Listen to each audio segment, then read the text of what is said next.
오늘 히브리서 8장부터 10장까지입니다. 자, 히브리서 말씀 계속해서 말씀드리지만 바로 네로 박해 상황 가운데서 말씀하신 그 말씀이 바로 히브리서 말씀이다. 즉 유대교, 예수님을 그냥 선지자로만 알고 있는 그들에게, 그리고 그 유대교로 넘어가려고 하는 그리스도인들에게, 아니 예수님은 이런 분이야, 너희들이 위대하다고 생각되는 그런 분들, 그런 존재들보다 훨씬 대단한 분이야 라고 말하고 싶어서 쓴 책이 바로 히브리서다 라고 말씀드렸습니다. 그래서 지금까지 보면은 선지자에 대해서, 선지자보다 위대한 예수님, 천사보다 위대한 예수님, 모세보다 위대한 예수님, 대제사장보다 위대한 예수님에 대해서 말씀해 드렸습니다. 자, 오늘은 이제 마지막 끝판왕입니다.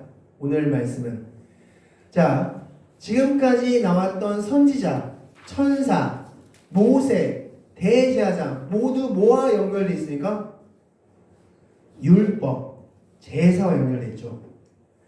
하나님께서 율법을 전하라고, 하나님의 말씀을 전하는 사람이 선지자이고, 그 율법의 돌판을 전달했다고 전설 속에 내려오는 존재가 천사고, 율법을 받은 사람이 모세고, 율법의 기초에서 제사를 드리는 게 대제사장이고, 모두 율법과 연결되어 있습니다. 그래서 마지막으로 그 율법, 즉 제사인 율법보다 예수님이 더 뛰어나다가 바로 오늘의 메시지입니다. 이제 끝판왕으로 갔습니다. 너희들이 그렇게 위대하다고 칭송하고 있는 율법, 너희들이 목숨처럼 막 지키면서 장로의 유전까지 만들어내면서 율법에 있지도 않은, 율법에 존재하지도 않는 것까지 만들어내면서까지 너희들이 지키려고 애쓰고 힘쓰고는 그 율법은 그렇게 높이하면서 예수님은 인정하지 않아? 그건 말이 안 돼가 바로 오늘 내용이라는 겁니다. 그래서 오늘 말씀을 먼저 구조로 살펴보면 이렇습니다. 8장 1절부터 13절은 더 좋은 언약에 대해서 말씀하고 있고, 9장 1절부터 10절은 옛 약속, 9장 11절부터 28절은 새 약속, 10장 1절부터 18절은 영원한 제사에 대해서 말씀하고 있고, 19절부터 25절은 모이기에 힘쓰라, 그리고 26절부터 39절 말씀은 마지막 경고의 메시지로서 오늘의 메시지가 구성되어 있음을 보시면 되겠습니다. 자, 오늘 설교의 질문은 이것입니다. 왜 예수님보다 율법보다 예수님이 더 위대하다고 했을까? 그 이유가 무엇인가 지금 보도록 하겠습니다. 자, 먼저 오늘 8장 1절부터 13절 말씀 우리 읽어보셨으면 아시겠지만, 예수님께서 이렇게 말씀하시죠. 우리 5절 말씀 한번 읽어볼까요? 히브리서 8장 5절 말씀 우리 다 같이 한번 읽겠습니다. 8장 5절입니다. 읽습니다. 시작! 그들이 섬기는 것은 하늘의 것의 모형과 그림자라. 모세가 장막을 재려할 때 지시하심을 얻은 것 같으니 이르시되 삼가 모든 것을 산에서 내게 보이던 오늘 따라 지으라 하셨으니. 6절 시작! 그러나 이제 그는 더 아름다운 직분을 얻으셨으니 그는 더 좋은 약속으로 세우신 더 좋은 언약의 중보자니라. 아멘. 자, 5절 말씀에서의 모세는 무엇을 예표하는 겁니까? 지금 무엇을 상징하는 겁니까? 율법을 상징하죠. 율법. 바로 모세 시내산에서 하나님께서 주신, 그리고 그 말씀하신 대로 하나님, 앞서 우리 오늘 오전에 말씀드렸죠. 모세가 시내산에서 받은 율법과 성막 지으는 그 본을 따라서 모세가 율법도 받았고 성막도 지었다고 말씀드렸습니다. 자, 그것과 비교해서 이제 더 아름다움을 얻었는데 그것이 뭐냐? 더 좋은 언약이다라고 말씀하고 있는 겁니다. 지난주에 우리 오늘 아침에도 말씀드렸지만 그 첫 번째도 언약을 받았습니다. 이스라엘 백성들이, 우리 본문에도 나와있지만 이스라엘 백성들이 소를 잡아서 그 소의 피를 이스라엘 백성들이 뿌렸습니다. 그리고 나서 뭐라고 말씀했다고 말씀드렸습니까? 이 피는 언약의 피다 라고 말씀드렸습니다. 언약의 피를 이스라엘 백성들이 뿌렸습니다. 즉 너희들 하나님만 믿는 제사장 나라가 될래? 라고 선포했을 때 되겠습니다 라고 했고, 그 약속을 받아들여서 하나님은 이들에게 피를 뿌려라 라고 해서 피를 뿌려서 제 언약의 피로써 언약을 성취했습니다. 하나님과 이스라엘 백성들이 언약, 약속을 했습니다. 하나님만 잘 섬기겠습니다. 그래, 그럼 나는 너희의 백성, 너희를 나의 백성으로 여기고 너희를 똑같은 눈으로 지켜주겠다 언약을 했습니다. 그런데 그 약속이 여러분 잘 아시겠지만 성경을 잘 읽어보셨으면 아시겠지만 잘 지켜졌습니까? 안 지켜졌습니까? 안 지켜졌습니다. 그래서 누구를 보내셨냐? 예수 그리스도를 보내신 겁니다. 이 예수 그리스도를 통해서 두 번째 언약을 하신 겁니다. 그 언약의 내용은 뭐냐? 예수 그리스도의 보혈의 피로써 언약을 맺었고 그 율법을 이제는 돌판에 새긴 것이 아니라 어디에 새겼다? 마음속에 너의 생각 가운데 너의 마음 가운데 새겼다라고 말씀드리고 있습니다. 즉 성령님이 우리 가운데 임재하셔서 이제는 우리 마음 가운데서 말씀하시고 역사하신다. 그래서 성령의 역할이 뭐라고 말씀드렸습니까? 성령님의 역할? 성령의 역할이 금리빨을 벗기는 거 아닙니다. 성령의 역할이 뒤로 뒤집어지는 게 성령의 역할이 아닙니다. 성령의 역할은 예수님이 누군지 알려주는 게 성령의 역할입니다. 우리가 예수님에 대해서 이해하고 예수님이 믿어지고 그런 이유는 우리 안에 성령님이 계시기 때문에 그렇게 되는 겁니다. 내가 똑똑해서 내가 이해력이 뛰어나서가 아니라 내 마음 가운데 성령님이 계셔서 성령님이 예수님이 누군지를 가르쳐 주기 때문에 우리가 예수님에 대해서 믿고 이해하고 깨닫고 알아듣고 그런 과정들이 있는 것입니다.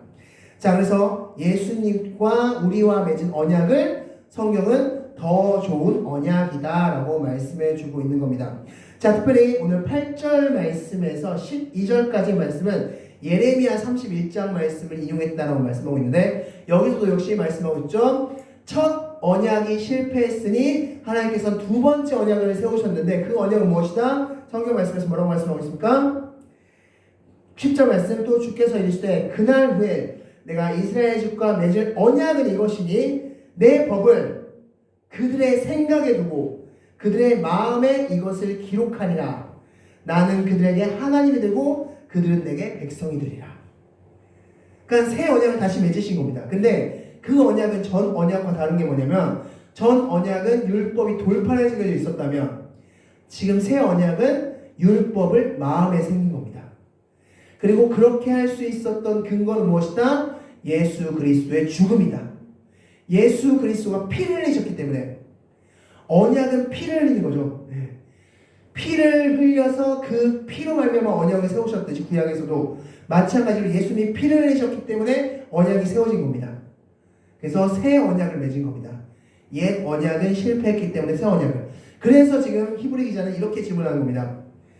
야, 그러면 너희들이 목숨처럼 여기는 옛 언약이 더 뛰어나냐? 새 언약이 더 뛰어나냐?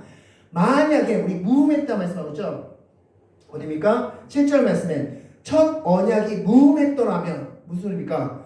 첫 언약이 성공했더라면 첫 언약이 완벽했더라면 두 번째 언약이 맺을 필요가 있었겠냐?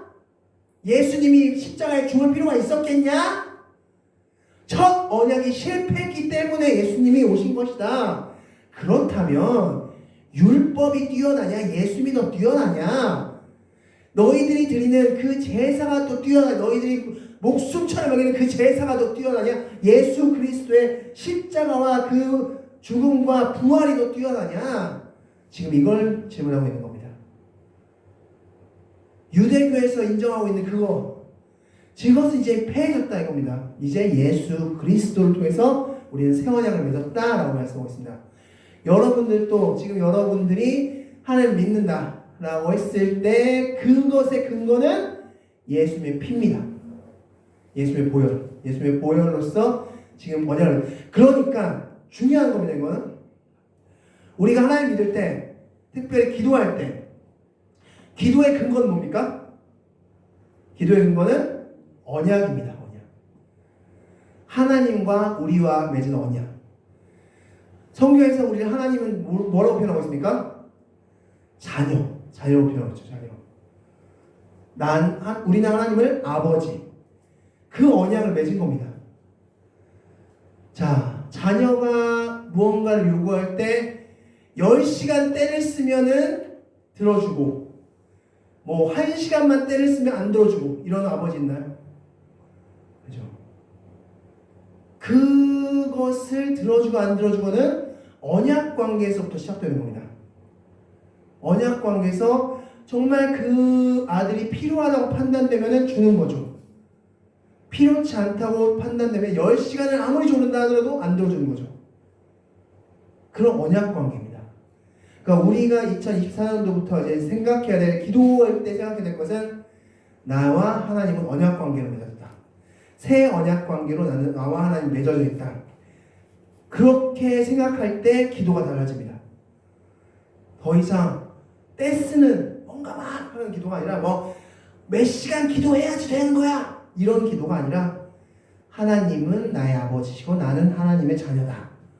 이런 관계로서 우리가 기도할 수 있다라는 것입니다. 자, 히브리서 8장 말씀은 더 좋은 언약이 있으므로 옛 언약보다 훨씬 뛰어나신 분은 예수님이다 라고 말씀하고 있습니다. 자, 그러면 구정 전체는 옛 언약과 새 언약을 다시 한번 비교합니다. 자, 1절부터 10절은 옛 언약, 그리고 11절부터 28절은 새 언약에 대한 말씀인데, 옛 언약은 제사를 드리는 바로 성소와 지성소로 상징되고 있습니다. 자, 그런데 중요한 건 이제부터 핵심입니다. 9절 말씀 다 같이 한번 읽겠습니다. 9절 말씀 읽겠습니다. 시작! 이 장막은 현재까지의 비움이 이에 따라 드리는 예물과 제사는 섬기는 자를 그 양심상 온전하게 할 수 없나니. 아멘.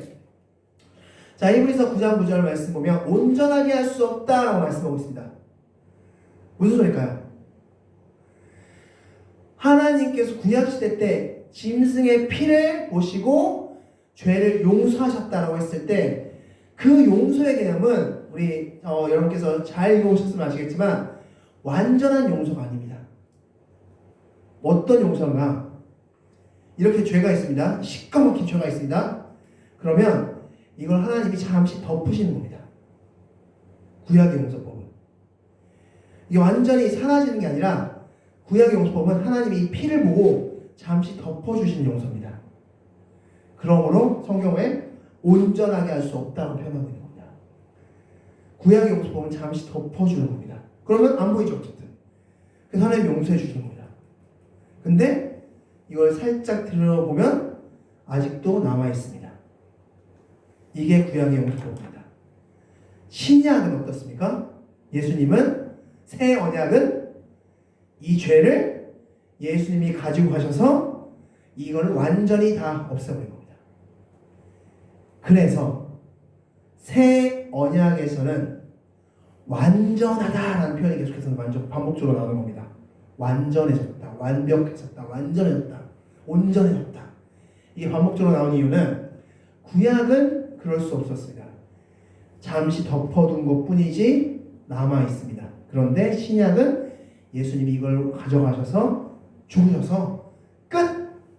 깔끔하게 끝내셨습니다. 자, 그래서 이 말씀 13절과 14절 말씀 다시 한번 우리 비교 말씀이거든요. 9장 13절 14절 다 같이 한번 읽겠습니다. 시작! 염소와 항소의 피와 및 암송아지의 죄를 부정한 자에게 뿌려 그 육체를 정결하게 하여 거룩하게 하거든 하물며 영원하신 성령으로 말미암아 흠없는 자기를 하나님께 드린 그리스도의 피가 어찌 너희 양심을 죽은 행실에서 깨끗하게 하고 살아계신 하나님을 섬기게 하지 못하겠느냐. 아멘. 자, 짐승의 피도 그래도 용서라는 걸 받았는데 하물며 예수의 피는 어떻다? 완전히 죄를 없애버린 피였다. 짐승의 피는 덮어버리는 피로서 그렇더라도 용서라는 걸 받았고 거룩하라는 걸 받았는데 예수의 피는 그보다 뛰어난 예수의 피는 이 죄를 완전히 없애버린 피였는데 그렇다면 예수의 피가 너희를 거룩하게 못한다? 그게 말이야 되느냐? 라고 지금 얘기하고 있는 겁니다. 즉 구약의 제사, 구약의 죄는 잠시 덮는 것으로서의 죄의 용서였고 신약의 새 언약의 죄의 용서는 완전히 없애버린 겁니다. 그래서 성경 말씀에 뭐라고 말씀하고 있습니까? 새 것이 되었도다 라고 말씀하고 있죠. 오늘 지금 화면에도 나와 있지만 새 것이 되었도다. 네. 너희들이 이제 새 것이 되었다는 겁니다. 새 것이 되었다. 새 것이 되었다는 의미는 구약에서는 할 수 없는 용어입니다. 왜냐하면 덮어졌으니까 까보면 있는 겁니다. 새 것이 안 되어 있습니다. 근데 우리는 새 것이 되었습니다. 누구의 피로써? 예수 그리스도의 피로써. 즉 옛 언약은 하지 못한 일을 새 언약이 이루었다라고 말씀하고 있고, 특별히 16절과 17절 말씀 보면 좀 어려운 부분인데 유언에 대해서 말씀하고 있습니다. 자, 왜 유언에 대해서 말씀할까요? 왜 갑자기 뜬금없이 유언에 대해서 갑자기 언급할까요? 유언은 유언한 자가 죽어야 되나니 유언은 그 사람이 죽은 후에야 유언즉 유언한 자가 살아있는 동안에 효력이 없느니라. 왜 갑자기 유언에 대해서 언급할까요? 자, 유언이 효과가 있을 때는 어떤 때입니까? 죽었을 때. 그렇죠? 죽었을 때. 살아있을 때는 유언이 적힌 종이는 그냥 종이 쪼그랩니다. 근데 죽으면 그게 이제 효력을 발생하는 겁니다. 마찬가지로 예수님이 죽었기 때문에 효력을 발생하는 것이다. 우리의 죄가 완전히 사해지는 효력을 발생된 것이다 라는 것을 말씀하고 있습니다. 자, 옛 언약은 하지 못한 일을 새 언약이 했다. 그렇다면 옛 언약이 더 크냐 새 언약이 더 크냐가 9절 말씀의 질문인 것입니다. 자, 그래서 10절 말씀 보면 10절부터 13절 말씀에서 반복적으로 나오는 말씀이 있어. 바로 단번에 행하셨다. 영원히 행하셨다. 온전히 행하셨다.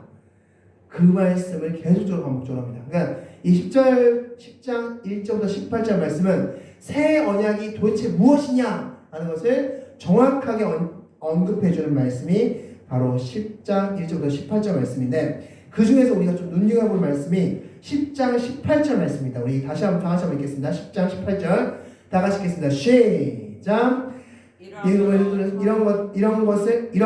이것들을 사하였은즉 다시 죄를 위하여 제사 드릴 것이 없느니라. 아멘. 이것들을 사하셨은즉 다시 죄를 위하여 제사 드릴 것이 없느니라. 아멘. 히브리서 18절. 히브리서 10장 18절. 자, 10장 18절 말씀 다시 한번 읽겠습니다. 시작. 이것들을 사하셨은즉 다시 죄를 위하여 제사 드릴 것이 없느니라. 아멘.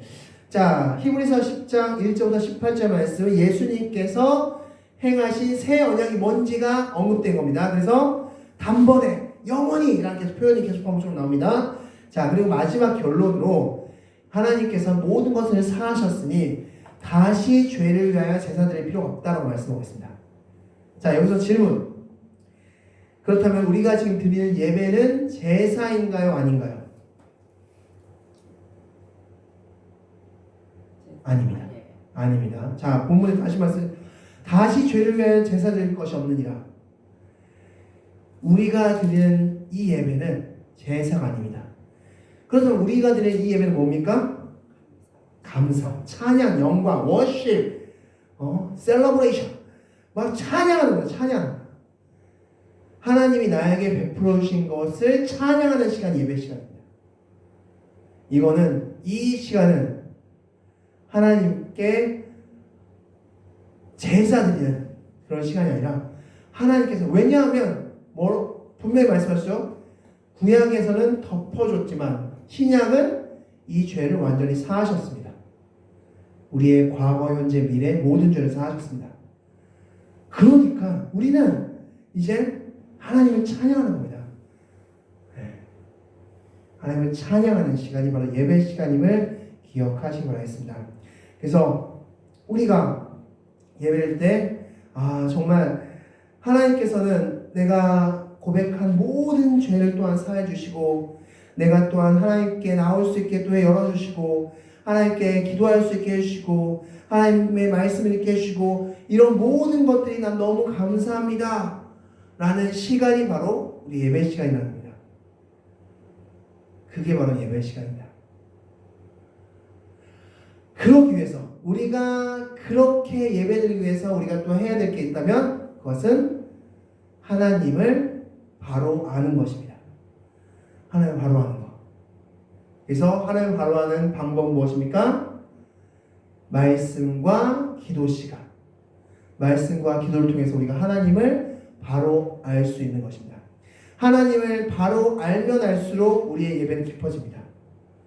하나님을 제대로 알면 알수록 우리의 예배는 깊어진다는 것을 기억하시기 바라겠습니다.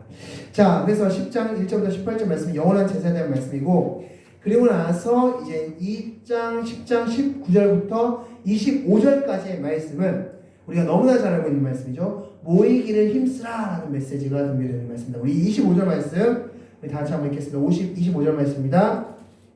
10장 25절 다 같이 읽겠습니다. 시작. 모이기를 패하는 어떤 사람들의 습관과 같이 하지 말고 오직 권하여 그날이 가까움을 볼수록 더욱 그러하자. 아멘. 아멘. 자, 모이기를 힘쓰라. 이 본문은 가장 많이 쓸 때가 언제입니까? 전도 집회 때. 네, 뭔가 집회할 때. 여러분 여기 모이기를 힘쓰라고 했습니다. 다 모입시다. 그런데 정말 이 모이기를 힘쓰라는 게 단순히 인원을 많이 채우라 이런 의미일까요? 이 본문의 의미가? 그럼 너무 좀 뜬금없죠. 갑자기 예수님 얘기 잘하다가 갑자기 다 모이세요. 자, 왜 모이기를 힘쓰라고 말했을까?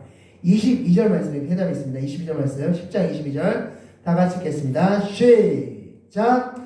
우리가 마음의 뿌림을 받아 악한 양심으로부터 벗어났고 몸은 맑은 물로 씻음을 받았으니 참 마음과 온전한 믿음으로 하나님께 나아가자. 아멘. 왜냐하면 여기서 모이기를 힘쓰라는 뜻은 어떤 뜻이냐면 너희가 구원을 받았으니까 하나님께 이런 은혜를 얻었으니까 하나님께 달려가 하나님께 나아가 라는 말씀입니다. 만약에 여기 있는 이 안양에 있는 모든 사람들이 다 그런 은혜를 받았습니다.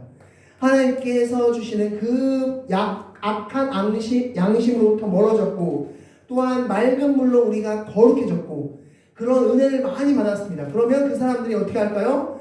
다 교회로 달려들 겁니다. 그러면 자연스럽게 모이게 됩니다. 자연스럽게 꽉꽉 들어설 겁니다. 그러니까 이 모이기를 힘쓰라 이 말씀은 단순히 모이는 그 행위 자체를 말하는 것이 아니라 그 원인을 말씀하고 있는 겁니다. 왜 모이기를 힘쓰라고 했냐면 너희가 은혜를 받았으니까 하나님께 나가라. 하나님께 이 사람도 나가고 저 사람도 나가고 저 사람도 나가고 저 사람도 나가고 저 사람도 나가고 저 사람도 다 나가면 꽉꽉 그 자리가 들어차겠죠. 그러면 굳이 모이라고 안 해도 모일 겁니다. 그러니까 이 말씀은 너희가 받은 그 은혜를 다시 한번 기억해라. 너희가 받은 은혜를 다시 한번 생각해라. 라는 메시지임을 기억하시기 바라겠습니다. 즉 계속해서 지금 말씀하고 있습니다. 예수님께서 주신 그 새 언약을 우리가 받았다. 그 새 언약을 예배하라. 그 새 언약을 가지고 하나님께 나가라. 기뻐해라.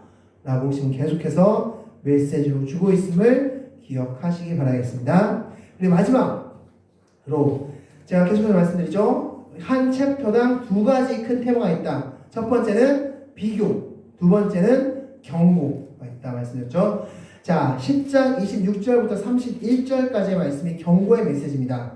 자, 우리 말씀 한번 보겠습니다. 28절과 29절 말씀 같이 한번 읽고 이제 마무리하도록 하겠습니다. 28절과 29절입니다. 다 같이 읽겠습니다. 시작. 모세의 법을 폐한 자도 두세 증인으로 말미암아 불쌍히 여김을 받지 못하고 죽었거늘 하물며 하나님의 아들을 짓밟고 자기를 거룩하게 한 언약의 피를 부정한 것을 여기고 은혜의 성령을 욕되게 하는 자가 당연히 받을 형벌은 얼마나 더 무겁겠느냐 생각하라. 아멘. 자, 28절 말씀 모세의 법, 즉 율법을 폐한 자 무슨 소리냐면 자 신명기 15장 19절 말씀을 여기서 지금 인용하는 겁니다. 신명기 15장 19절 말씀은 어떤 말씀이냐면 어떤 사람이 죄를 범했을 때 그 죄를 정하기 위해서 그것이 죄다 라고 인정받기 위해서는 한 사람도 아니고 두 사람도 아니고 세 사람의 증인의 입을 통해서 말해야 된다라는 본문이 있습니다. 모세가 그걸 가르쳤습니다. 너희가 누군가를 죄인으로 지목하려면 세 사람의 증인을 가지고 죄인이에요 라고 세 사람이 인정할 때만이 그 사람을 죄인으로 지목해라라고 말씀하고 있습니다. 즉 그 말씀하고 있습니다. 모세의 법, 율법을 가지고 죄인이요 증거된 자가 받을 형벌, 율법을 범함으로써 받을 형벌이 있었겠죠. 그 형벌이 무서운데 하물며 예수 그리스도를 무시하고 예수 그리스도를 인정하지 않고 당하는 형벌은 얼마나 더 무섭겠냐? 라고 말하는 겁니다. 자, 이것은 우리 오늘 아침에 봤던 히브리서 6장 1절부터 8절 말씀과 좀 유사한 말씀이죠. 히브리서 6장 1절부터 8절 말씀에서 무슨 말씀이 있었습니까? 예수님은 대제사장인데 예수님이 대제사장인 것을 인정하지 않는다면, 예수님을 경험하고도 그를 의도적으로 무시한다면, 예수님을 인정하지 않는다면 그는 어떤 형벌을 받을 텐데 지옥불에 떨어질 것이다. 왜냐하면 용서받을 기회가 없기 때문에. 예수님이 용서해 주셔야 되는데, 예수님이 보혈 필요해서 용서해 주셔야 되는데 예수님 자체를 무시한다. 그러면 용서 못 받는 거죠. 마찬가지 말씀을 지금 똑같이 하고 있는 겁니다. 너희가 예수 그리스도를 인정하지 않는다면, 율법을 통해서 형벌을 받을 것이 무서운 걸 안다면 예수 그리스도를 인정하지 않음으로 인해서 받을 형벌은 얼마나 무섭겠니? 라고 지금 경고하고 있는 겁니다. 즉 무슨 소리입니까? 반대로 예수님을 인정하라는 겁니다. 예수님이 하나님의 아들임을 인정해라 라고 지금 경고를 내리고 있습니다. 자, 그렇게 해서 오늘 말씀을 이 구성되겠습니다. 자, 오늘 말씀의 결론은 이겁니다. 율법, 옛 언약, 그리고 예수님을 통해서 맺어진 새 언약, 어느 게 더 크다? 새 언약이 더 크다라고 말씀하는 겁니다. 예수님을 통해서 맺어진 새 언약이 더 크다. 그리고 그 새 언약을 통해서 누가 하나님과 관계를 맺고 있다? 지금 나 자신이 지금 그렇게 관계를 맺고 있다는 겁니다. 예수의 보혈의 피로써 지금 나와 하나님 아버지와 자녀로서 관계를 맺고 있다라는 것입니다. 오늘 이제 시간이 이제 조금 지나면 이제 2024년도입니다. 2024년도에는 나는 아들, 나는 하나님의 자녀, 하나님은 나의 아버지라는 그 언약 관계에서 신앙생활을 해나가시는 여러분이 되시기 바라겠습니다. 그래서 아버지, 그러니까 아버지한테는 뭐 오버액션 할 필요도 없잖아요. 엄청나게 뭐 할 필요도 없잖아요. 그냥 쉽게 해서 어린아이가 아빠한테 1시간 동안 무릎 꿇고 막 손 들고 막 서 있어. 아빠 이거 해줘. 1시간 동안 막 빌어야지 아빠 해줍니까? 아빠 제발 밥 좀 줘. 1시간 동안 빌어야지 밥을 줍니까? 그냥 배고파 밥 줘. 이런 밥을 주죠. 그게 아버지와 아들 관계죠. 그냥 아저씨한테, 아는 그냥 돌아다니는 길거리 아저씨한테 밥 줘! 이러다가 밥을 줍니까? 왜냐하면 관계가 언약이 되어 있지 않기 때문에. 언약 관계 아니기 때문에. 네? 아버지와 아들과의 관계는 언약 관계로 맺어진 관계이기 때문에 밥 줘! 하면 밥을 주는 거죠. 그게 바로 언약 관계라는 거예요. 그러니까 우리가 하나님을 믿을 때 이 관계에서부터 신앙생활이 시작되는 겁니다. 그게 바로 신앙생활의 진짜 참 면목인 겁니다. 이것을 2024년도에는 경험하시는 여러분들이 되시기 바라겠습니다. 자, 이 시간 나가서 하나 기도하겠습니다. 이 시간 10분 정도 남았는데 10분 동안 우리 2023년도를 정리하면서 오늘 들은 말씀을 가지고 잘 기도도 하시고 제가 종을 칠 때까지 조용히 눈 감고 기도하시면서 2023년도를 마무리하도록 하겠습니다. 다 같이 기도하시겠습니다.